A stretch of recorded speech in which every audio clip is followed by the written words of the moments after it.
Yeah, hi. Um, this goes out to all the homosexual haters out there.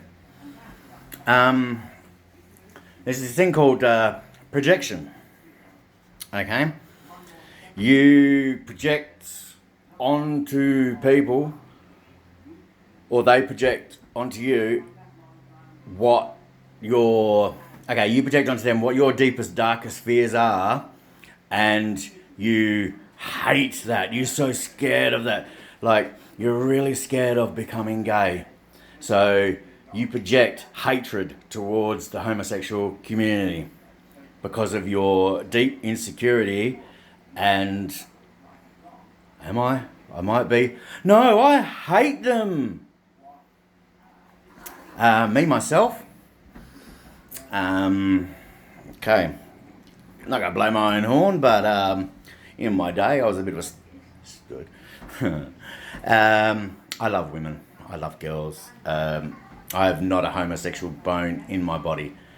I I don't understand it. I really can't relate to it, but I don't care. I do not care. What you do in your house, in your bedroom, and stuff, that doesn't affect me at all. How could it? And like, I've met some gay guys, and they're by and large. Actually, I knew these two gay guys in Adelaide. These guys were the biggest criminals I've ever met in my life. Like, they would break into houses, like, yeah, there's nothing. They would do all these crimes, and I'm like, wow, do you not have any conscience or anything like? Anyway, that's these two guys. They were great guys. There was one guy who was like the this is really weird, but one guy was like the guy, and the other guy was like the girl in the relationship. But they were both men. It was a very weird thing. But that I hung out with these guys for quite a while.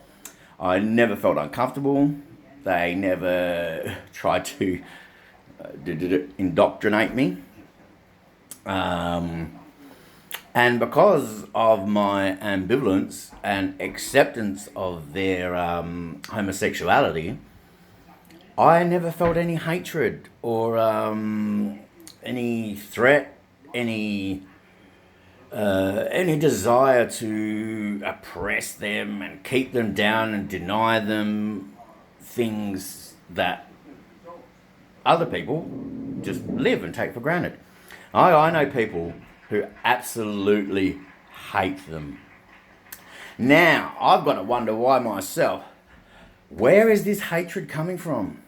Do you have such self loathing in your own heart that you project your insecurities, your, oh my god, no, I hate them? That's exactly what they're doing. They are in conflict about their own sexuality. They might have found a guy in their life attractive in a way that he might have found a woman attractive, and that might have scared him or her. Actually, when I say him, I mean people.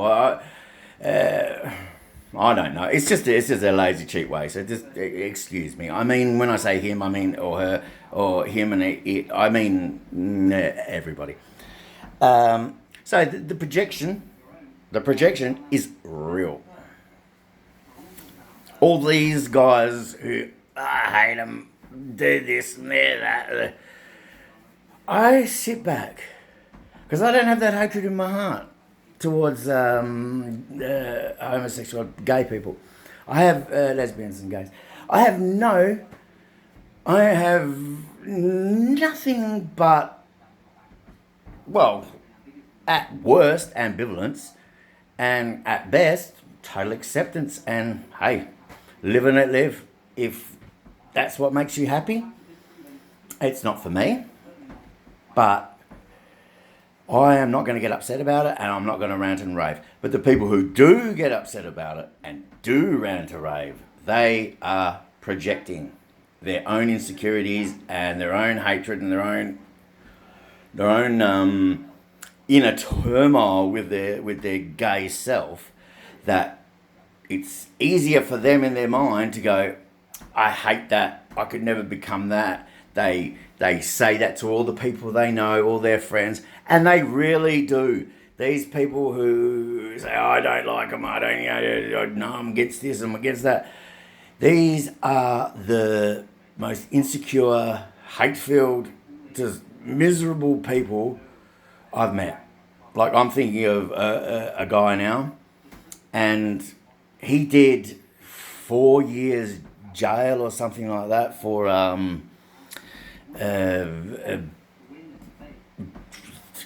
just getting into a war with this homosexual man. And at first, I was like, because I'm a bit of an old school guy, I believe that really you don't get the police involved unless you're in someone's going to kill you or stab you, or the house is broken into, or there's actually no crime committed. They are not a peacekeeping force. You do not call them if someone's calling you names. Okay? Walk off, do whatever. Anyway, this guy and this other homosexual guy, he must have beat him up pretty bad because he got 4 or 5 years jail. But still, you mention this guy's name, the guy he beat up, he rants and raves and he, it sickens me and he actually, I think he actually thinks he's a good person, like because I've done something about it. I've stopped the threat. You might have stopped the threat to your own sexuality, buddy, because I don't want to. There's a lot of psychology that puts projection and inner securities and what you actually are into your hatred. So this doesn't apply to everything. Like a racist, like a white person does not want to be a black person. And there's another thing too. Okay. Some of the most racist people I've ever met in my life are black. Okay, ask any Korean how they get treated by black people. Ask any Indian, any Asian, how they get treated by black people. They are racist. Not all, my God, when I say they, I mean like bloody the fringe. But it's the extremes that I'm talking about. When I talk, I don't mean 95% of the people. I mean the 2.5% at that end of the spectrum and 2.5% at that end of the spectrum. The extremes, the fucking idiots, the nut jobs, the projectors, the ragers, the pastor, the evangelical pastor busted for having gay sex with a man.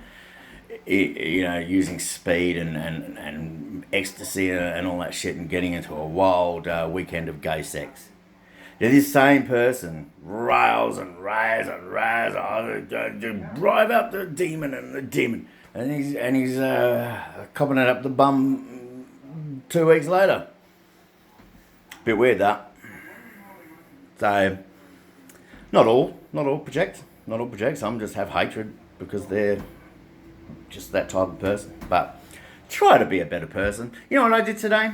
I just rode into my town, Fremantle, and back, just for something to do. And I made a point of it when I saw a family that I would, hello family, how are you today? I hope you're having a great day. Now, when I got back, on the way back and all that, when it was happening, I felt fantastic. I felt so good. And without doubt, without an exception, I didn't get a rude comment. I didn't get, what's he?